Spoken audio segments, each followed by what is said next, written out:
प्रणव और आनंद दो भाई थे। दोनों ने पढ़ाई पूरी करने के बाद अपने पुश्तैनी खेतों की देखभाल शुरू की। उनके पिता किशनदास एक जमींदार थे। उनके पास काफी जमीन जायदाद थी।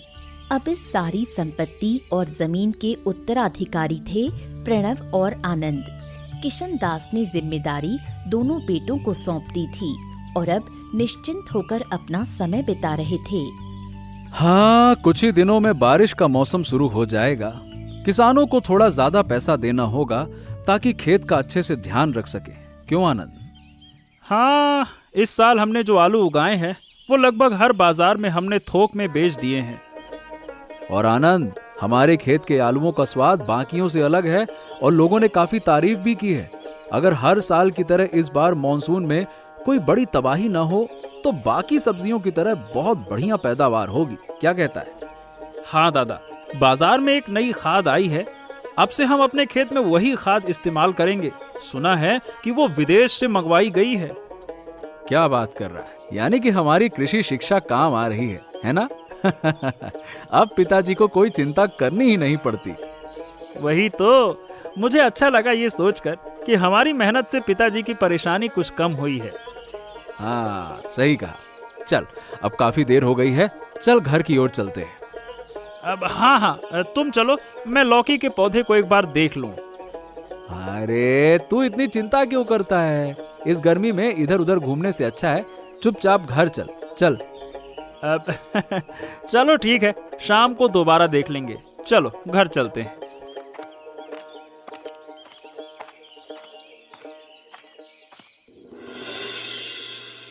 प्रणव की माँ शकुंतला अपने दोनों बेटों से सबसे ज्यादा प्यार करती थी, लेकिन ये बात उसे बिल्कुल पसंद नहीं थी कि दोनों बेटे खेत की जिम्मेदारी संभाल रहे हैं। वो चाहती थी कि उनके बेटे हमेशा आराम से रहें। इस बात पर अक्सर पीतांबर और शकुंतला में बहस होती रहती थी। बताओ तो जरा, सुबह होते ही बच्चों को खेत में भेज दिया। इतना दबाव डालेंगे तो कैसे चलेगा? अरे वाह वाह वाह वाह वाह, जैसे कि मैंने उन पर दबाव डाला, उनको डंडा मार के भगाया कि जाओ खेत जाओ। गजब बात करती हो तुम। अरे भाई, मुझे तो पता भी नहीं है कि वो खेत पर हैं। मैंने उन्हें जाने को नहीं कहा है। हाँ, तुम्हारे पास तो देखने का समय ही कहाँ है। दिन भर घर में बैठे रहते हो, अखबार और चाय के साथ। सारा बोझ बच्चों पर डाल दिया है। अरे बकवास न करो शकुंतला, मैंने उनसे कोई जबरदस्ती नहीं की है। उन्होंने खुद ही अपनी मर्जी से ये जिम्मेदारी ली है, समझी?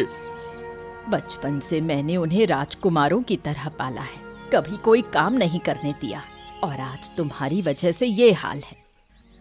माँ का ज्यादा लाड़ प्यार बच्चों को कमजोर बनाता है। उन्होंने कभी संघर्ष नहीं किया, इसका मतलब ये नहीं है कि वो कभी मेहनत न करें। बात करती हो। जिंदगी भर तुमने इतना पैसा कमाया, फिर भी अगर मेरे बेटों को धूप में खेतों में घूमना पड़े तो क्या फायदा? अरे तुम्हारी बातें ना बिल्कुल बेसिर पैर की होती हैं। अरे मेहनत के बिना कोई तरक्की नहीं करता है। अब तुम्हारा ये ज्यादा ममता दिखाना ना, अब देखो मुझे परेशान कर रहा, मैं पहले ही बता रहा हूँ। कचर कचर कचर कचर, दिमाग खराब कर दिया। उसी गांव में एक और घर में 3 बहनें रहती थीं, आस्था, शारदा और बिंदु। आस्था और शारदा लालची और घमंडी स्वभाव की थीं, लेकिन बिंदु सबसे छोटी होने के बावजूद बहुत ही उदार दिल की थी। स्वभाव में फर्क होने के कारण आस्था और शारदा उसे बिल्कुल पसंद नहीं करती थीं।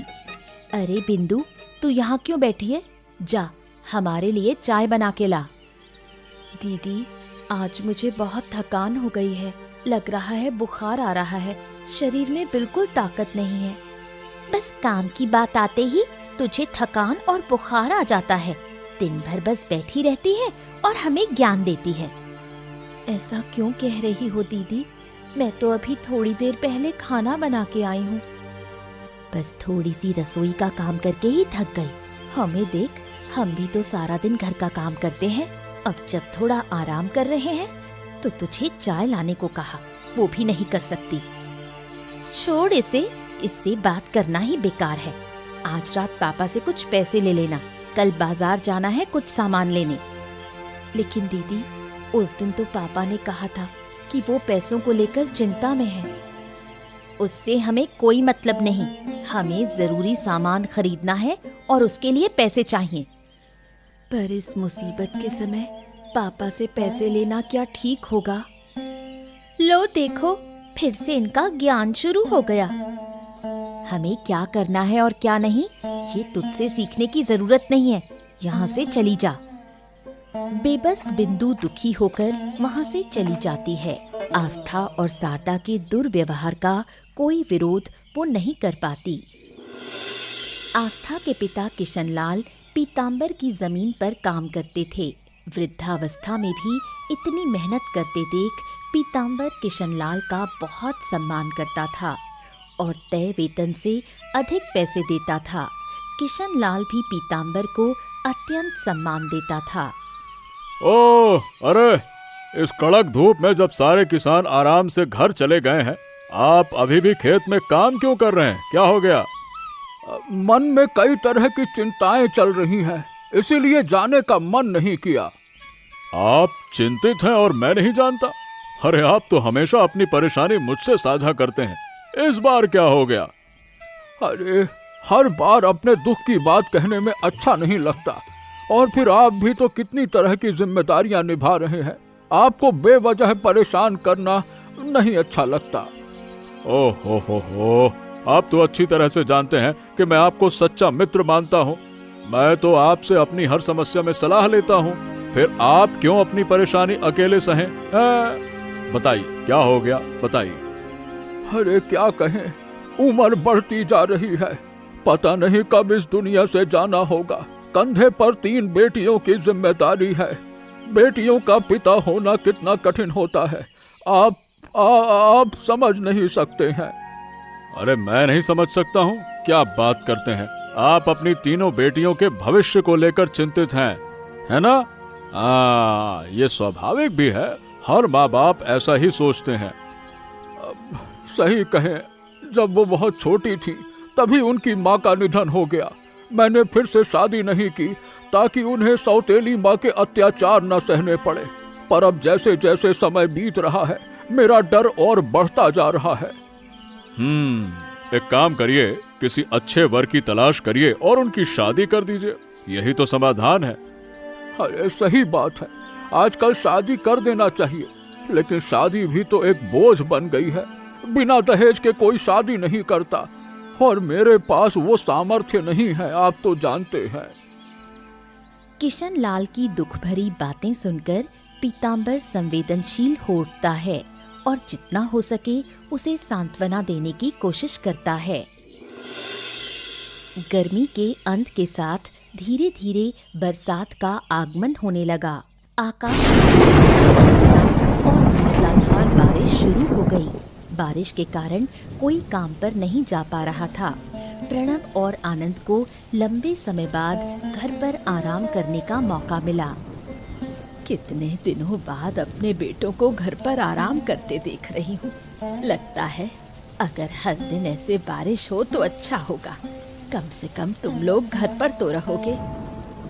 अरे आप ऐसी बातें मत करो माँ, हमारा एक दिन घर पे रहना मतलब होता है बहुत नुकसान। आज हमें दुर्गा नगर जाना था जमीन के काम से, लेकिन लो बारिश के कारण सब रुक गया। क्या कहूँ अब? अभी तो तुम्हारे सामने पूरी जिंदगी पड़ी है, इतनी जल्दी काम का बोझ क्यों उठाते हो? तुम्हारे पिताजी से मैंने कितनी बार कहा है कि तुम लोगों पर जोर ना डालें।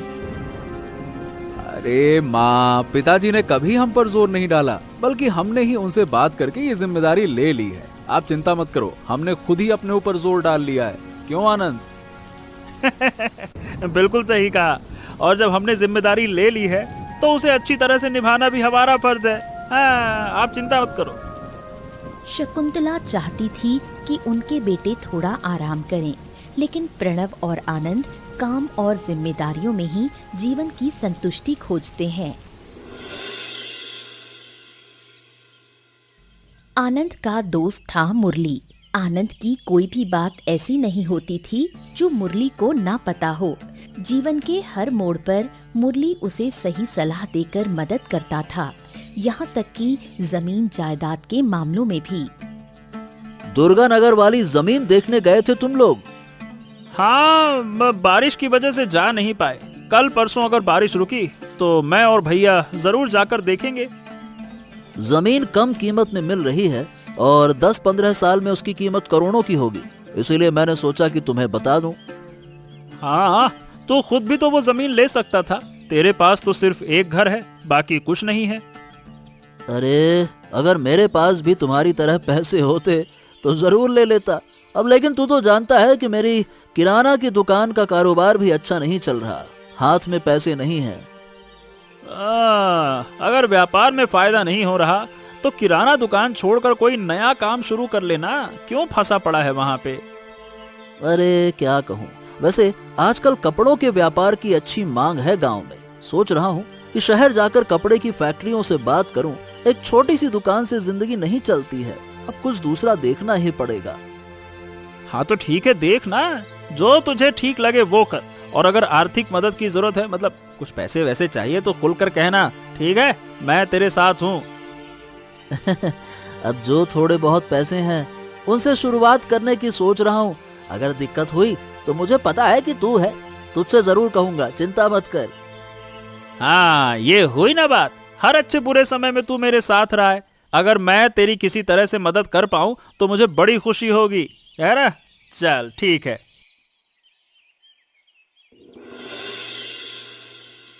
किशन लाल के पास पैसे नहीं थे, इसलिए आस्था और शारदा को जरूरत के वक्त पैसे नहीं दे सके।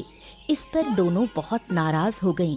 पैसों के प्रति उनका इतना लालच था कि वो अपने पिता की हालत तक समझना नहीं चाहती थीं। कल कॉलेज का फ्रेशर्स प्रोग्राम है, लेकिन पहनने के लिए मेरे पास कोई नया कपड़ा नहीं है। वही पुराने 2-4 कपड़े हैं, उन्हीं में पूरा साल निकालना पड़ता है।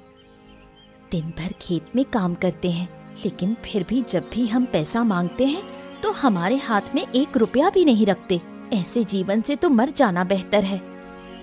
जरूर पिछले जन्म में कोई पाप किया होगा, तभी इस घर में जन्म लिया। गरीब बनकर जन्म लेना सबसे बड़ा अभिशाप है।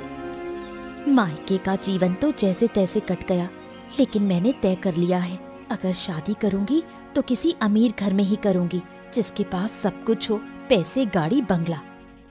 मैंने भी यही सोचा है। शादी के बाद भी अगर ऐसी गरीबी झेलनी पड़ी तो फिर शादी का क्या मतलब? जब भी कोई जरूरत होती है सिर्फ एक ही बात सुनने को मिलती है, पैसों की कमी चल रही है। अगर हमारी जरूरत पूरी नहीं कर सकते तो हमें जन्म ही क्यों दिया? मैं कल फ्रेशर्स प्रोग्राम में भाग नहीं लूंगी। पुराने कपड़े पहनकर वहाँ गई तो सब दोस्त मेरा मजाक उड़ाएंगे। अब मैं इस गरीबी में नहीं रह सकती। मैं पिताजी से कहूंगी कि मेरे लिए कोई अमीर लड़का ढूंढे और मैं जल्दी शादी कर लूं। तू भी अगर शादी करके चली गई तो इस नरक में मैं अकेली क्या करूंगी? तेरी शादी की भी बात करूंगी, फिर ये बिंदु ही पापा के साथ इस नरक में रहे। हमें यहाँ से निकल जाना है। दोनों लालची बहनें अब अमीर घरों में शादी कर आरामदायक जीवन जीने के सपने बुनने लगीं। किशन लाल की चिंता जानने के बाद पीताम्बर उसकी मदद का उपाय सोचने लगा। काफी सोच विचार के बाद उसने फैसला किया कि वो अपने दोनों बेटों प्रणव और आनंद की शादी किशन लाल की बेटियों आस्था और शारदा से करवाएगा। इसी बारे में बात करने के लिए वो प्रणव को बुलाता है।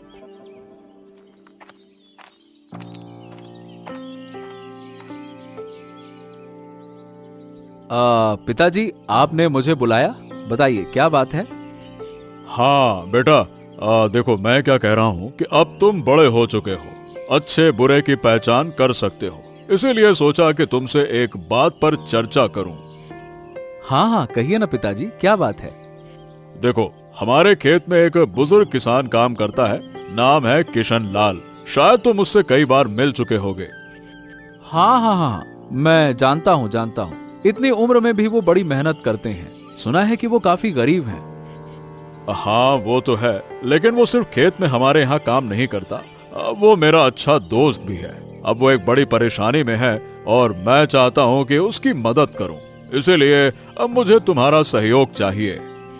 हाँ हाँ कहिए ना पिताजी, क्या करना है? आप तो बस आदेश कीजिए, बाकी सब मैं संभाल लूंगा। हाँ तो बेटा, बात यह है कि किशनलाल की 3 बेटियां हैं, जिनमें से सबसे बड़ी है आस्था और फिर है सरदा। वो अपनी बेटियों के भविष्य और शादी को लेकर बहुत चिंतित है। ओ, तो क्या उन्हें आर्थिक मदद की जरूरत है? मैं पैसे भिजवा देता हूँ बाबा, कोई दिक्कत नहीं है। नहीं बेटा, नहीं नहीं, पैसों की नहीं, अच्छे रिश्ते की जरूरत है। हो तो ठीक है, मैं अपने कुछ दोस्तों से बात कर सकता हूँ, अगर आप चाहें तो उन्हें मिलवा सकता हूँ। ये हुई ना बात। लेकिन तुम्हारे दोस्तों की जरूरत नहीं है। मैं चाहता हूं कि तुम और आनंद किशनलाल की बेटियों से शादी करो। पीताम्बर की बात सुनकर प्रणव चौंक गया। उसने तुरंत कोई जवाब नहीं दिया और सोचने के लिए थोड़ा समय मांगा। प्रणव और आनंद अपने पिता का आदेश नहीं टाल सकते थे, इसलिए उन्होंने शादी के लिए हाँ कर दी। जब आस्था और शारदा को पता चला कि उनकी शादी जमींदार पीताम्बर के बेटों से तय हो गई है, तो वो अमीर घर की बहू बनकर ऐशो आराम के सपने देखने लगीं। लेकिन बिंदु खुश नहीं थी, क्योंकि वो जानती थी कि दोनों बहनें केवल पैसे के लालच में ये शादी कर रही हैं।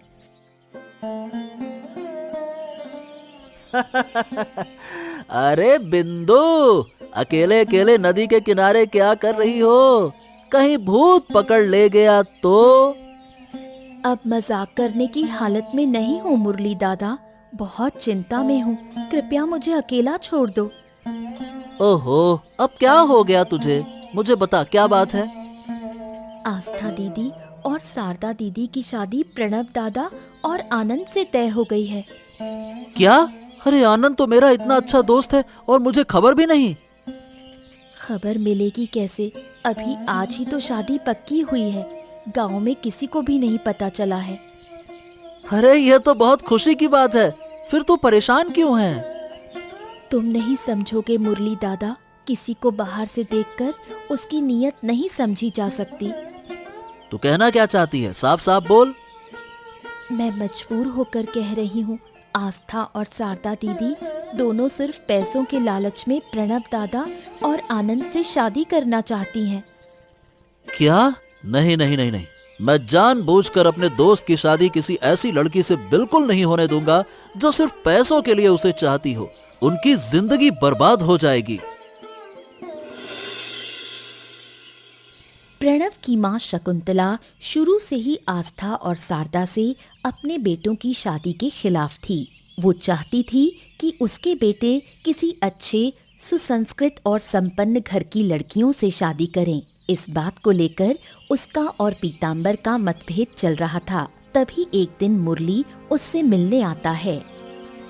मुरली आनंद से मिलने आया है, वो घर पर नहीं है अभी।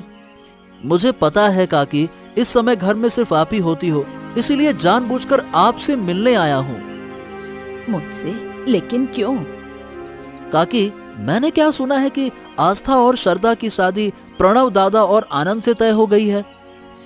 मैं तो चाहती थी कि मेरे बेटों के लिए और भी अच्छे, योग्य घर की लड़कियां मिले, लेकिन देखो ना, मेरी किस्मत ही खराब है। वो क्या है कि कुछ दिन पहले मेरी मुलाकात हुई बिंदु से। उसने बताया कि आस्था और शारदा दीदी सिर्फ पैसे के लालच में ये शादी कर रही हैं। अब अगर ये झूठ होता तो क्या बिंदु अपनी बहनों के बारे में ऐसा बोलती भला? बताइए। क्या मेरे बेटों को अपने फायदे के लिए इस्तेमाल करना चाहती हैं वो दोनों? मुझे तो शुरू से ही इन लड़कियों पर शक था। अब मैं इन्हें ऐसा सबक सिखाऊंगी जो जिंदगी भर याद रहेगा। शादी का समय पास आ रहा था। पीताम्बर के कहने पर प्रणव कई सारी साड़ियाँ, लाखों के गहने और मेकअप का सामान लेकर आस्था के घर पहुंचा। इतनी सारी कीमती चीजें देखकर आस्था खुशी से फूली नहीं समाई। अब माफ करना बेटा, ये पहली बार है जब तुम हमारे घर पर आए हो, लेकिन तुम्हारी ठीक से मेहमान नवाजी करने की भी हमारी हैसियत नहीं है। अरे काका, ऐसा मत कहिए, आप जो कुछ भी कर रहे हैं दिल से कर रहे हैं, और बस इतना ही मेरे लिए बहुत है। इतनी सारी चीजें लाने की क्या जरूरत थी बेटा? जरूर बहुत पैसा खर्च हुआ होगा। पिताजी का आदेश था कि उनकी होने वाली बहुओं को सजने संवरने के लिए किसी भी चीज की कमी नहीं होनी चाहिए, और बाजार की सबसे अच्छी साड़ियां और गहने उन्हीं के लिए खरीदे जाएं। बस अब यहाँ पैसों की कोई चिंता नहीं है काका, आप समझो कि सब पिताजी का आदेश है। आखिरकार मेरी मन की मुराद पूरी हुई। अभी तो शादी भी नहीं हुई और इतना कुछ ले आया है। शादी के बाद तो मैं सचमुच रानी बन जाऊंगी। शादी का सारा खर्च पिताजी उठाएंगे। अगर आपको कुछ और चाहिए तो आप बिना झिझक मुझसे कहिए। प्रणव की बात सुनकर आस्था बिना शर्म के उससे पैसे मांगने लगी। कुछ जरूरी चीजें हैं जो यहाँ नहीं है। अगर आप 10,000 रुपए नकद दे दें तो मैं और शारदा जाकर खुद खरीद लाएंगे। ओफो आस्था, ये क्या कह रही हो? इतना कुछ तो वो पहले ही दे चुके हैं, अब और पैसे बर्बाद करने की क्या जरूरत है? पापा, औरतों को कब क्या जरूरत पड़ जाए ये आप क्या समझेंगे? जो कुछ है वो काफी है, ज्यादा लंबी जबान मत चलाओ। अब बस शांत हो जाइए, शांत हो जाइए। ठीक है, आप लोग चिंता मत कीजिए। आस्था, मैं आपको 10,000 रुपए नगद दे देता हूँ, कोई दिक्कत की बात नहीं है। प्रणव आस्था के हाथ में 10,000 रुपए देकर चला जाता है, लेकिन किशनलाल को आस्था के व्यवहार से बहुत शर्मिंदगी होती है। एक तरफ प्रणव और आनंद शादी की तैयारियों में व्यस्त थे, दूसरी ओर मुरली, बिंदु और शकुंतला मिलकर इस शादी को रोकने की योजना बना रहे थे। उनका एक ही मकसद था, आस्था और शारदा के लालची स्वभाव को सबके सामने लाना। क्या कहूँ, शादी में ज्यादा दिन नहीं बचे हैं, लेकिन अब तक कोई योजना नहीं बनी। क्या करें, कैसे ये शादी रोकें, मेरी तो कुछ समझ में नहीं आ रहा। अगर चाहें तो अभी जाकर काका को सब कुछ बता दें, लेकिन वो किशनलाल पर आंख मूंद कर भरोसा करते हैं। चाहे हम कुछ भी कहें, वो हमारी बात नहीं मानेंगे। सीधी बात कहकर शादी रोकी नहीं जा सकती, इसलिए हमें चालाकी से काम लेना होगा। ऐसा कुछ करना होगा जिससे आस्था और शारदा को लालच की सही सजा मिले। सही कहा तूने, असली मकसद सिर्फ शादी रोकना नहीं, बल्कि उन्हें ऐसा सबक सिखाना है कि वो अपनी गलती समझ सकें। लेकिन ऐसा क्या करें जिससे एक तीर से 2 निशाने लग जाएं? हमें ऐसा जाल बिछाना होगा जिसमें आस्था और शारदा दोनों फंस जाएं। अब बाबू, मेरी उम्र हो गई है, इतना दिमागी खेल मुझसे नहीं होगा। तुम लोग ही कुछ सोचो। एक आइडिया है, शादी से एक दिन पहले आस्था और शारदा को हमारे घर खाने पर बुलाओ। लेकिन क्यों? अरे, उन्हें खाने के लिए नहीं, बल्कि खाना बनाने के लिए बुलाना है। शादी से पहले होने वाली बहुओं को बुलाकर खाना बनवाना, ये भी कोई तरीका हुआ? अरे काकी, आप मुझ पर भरोसा तो रखो। जैसा मैं कह रहा हूँ वैसा ही अगर सब कुछ किया जाए तो हम बहुत ही आसानी से आस्था और शारदा का असली चेहरा सबके सामने ला सकते हैं।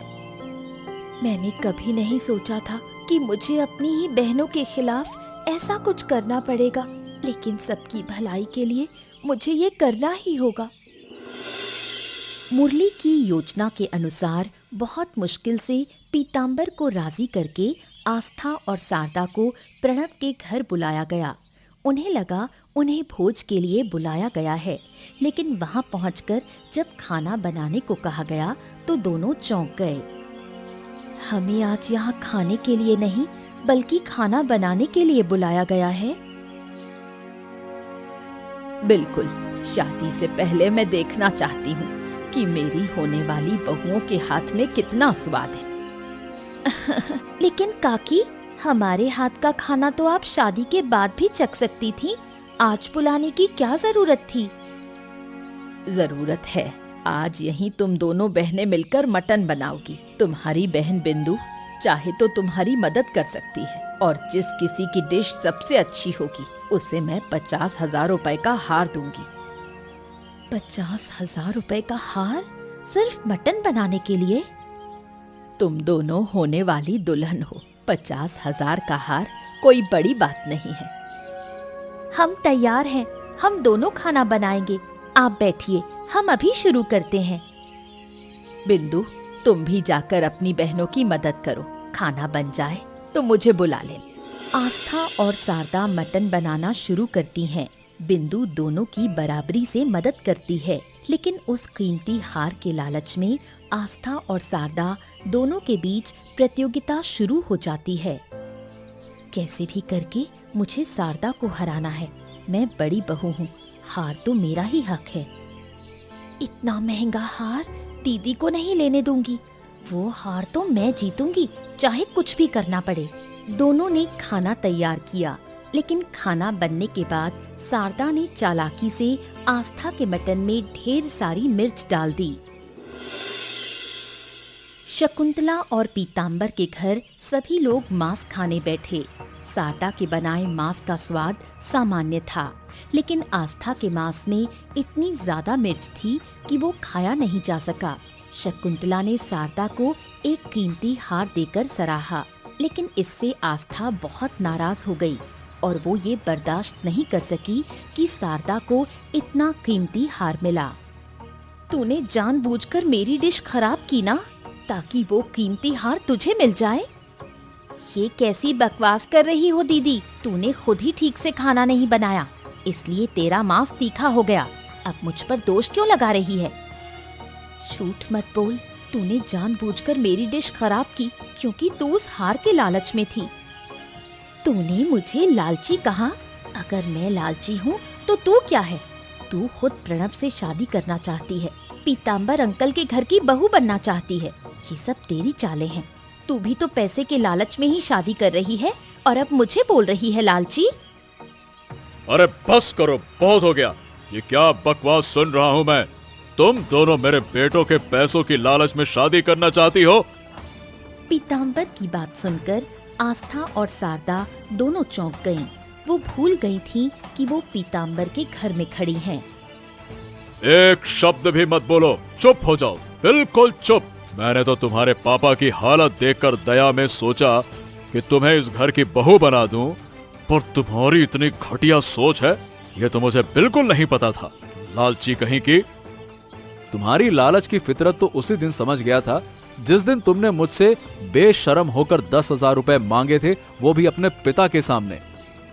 सही है भैया, हमारा तो सौभाग्य है कि शादी से पहले इन लोगों का असली चेहरा सामने आ गया, नहीं तो हमारा जीवन तो सत्यानाश होता ही होता। हमारा घर तोड़ देती ये। आस्था और शारदा की लालची फितरत सामने आने के बाद सबके सामने उन्हें बुरी तरह अपमानित किया गया और घर से निकाल दिया गया। साथ ही उनकी सगाई भी तोड़ दी गई। अपने ही व्यवहार की वजह से पीतांबर के घर में अपमानित होने के बाद आस्था और शारदा दोनों को अपनी गलती का एहसास हुआ। उनके लालच की उन्हें सजा मिल गई। उनका रिश्ता टूटने के कारण उनके पिता किशनलाल भी टूट गए। तब आस्था और शारदा ने प्रतिज्ञा ली कि वो अब कभी लालच नहीं करेंगी। उन्होंने पीतांबर से माफी मांगने का फैसला किया। अरे तुम लोगों की हिम्मत कैसे हुई फिर से इस घर की चौखट पार करने की? तुमने मुझे बहुत दुख पहुंचाया है। मैं तुम्हारा चेहरा तक नहीं देखना चाहता। जाओ यहाँ से, निकल जाओ। इस बार हम किसी गलत इरादे से नहीं आए हैं। हम तो बस अपनी गलती के लिए माफी मांगने आए हैं। जो कुछ भी हमने किया उसके लिए हमें गहरा पछतावा है। आज हमारे लालच की वजह से हम सब कुछ खो चुके हैं। सुख, शांति सब चला गया। हम अपने जीवन को नए सिरे से शुरू करना चाहते हैं। ऐसा जीवन जिसमें लालच या लोभ की कोई जगह ना हो। उस दिन की घटना ने हमारी आंखें खोल दी हैं। अब से हम एक सामान्य और सादा जीवन जीना चाहते हैं। इसलिए हम आपसे आशीर्वाद और क्षमा मांगने आए हैं। कृपया हमारे प्रति कोई शिकायत मत रखिए और हमारे लिए दुआ कीजिए कि हम अपने जीवन को सही दिशा में ले जा सके। अगर कोई इंसान अपनी गलती समझकर सच्चे मन से माफी मांगता है तो उसे माफ कर देना चाहिए। मुझे उम्मीद है कि आप मेरी दोनों बहनों को माफ कर देंगे। आस्था और शारदा में ऐसा बदलाव देखकर शकुंतला और पीताम्बर बहुत खुश हुए। शकुंतला ने मन ही मन उन्हें एक और मौका देने का फैसला किया। हम तो तुम्हें इस घर की बहू बनाना चाहते थे, लेकिन तुम्हारे लालच की वजह से ऐसा नहीं हो सका। तुमने हमारी भावनाओं से खेला, इसलिए बिना सजा के मैं तुम्हें माफ नहीं कर सकती। अगर आपकी माफी पाने के लिए हमें कोई सजा भुगतनी पड़े तो हम तैयार हैं। बाहर बादल छा गए हैं, मॉनसून का मौसम है, कभी भी बारिश हो सकती है। इस मौसम में तुम तीनों बहनें मिलकर हमें गर्मा गर्म चिकन बनाकर खिलाओ, तभी मैं तुम्हें माफ करूंगी। और सिर्फ इतना ही नहीं, तुम्हें हमारे बेटों से शादी करके जीवन भर हर परिस्थिति में उनके साथ रहने का वादा भी करना होगा। पीताम्बर और शकुंतला की बात सुनकर आस्था, शारदा और बिंदु सभी हंसने लगते हैं। तेज बारिश शुरू हो जाती है। तीनों बहनें खुशी खुशी मांस बनाने में लग जाती हैं।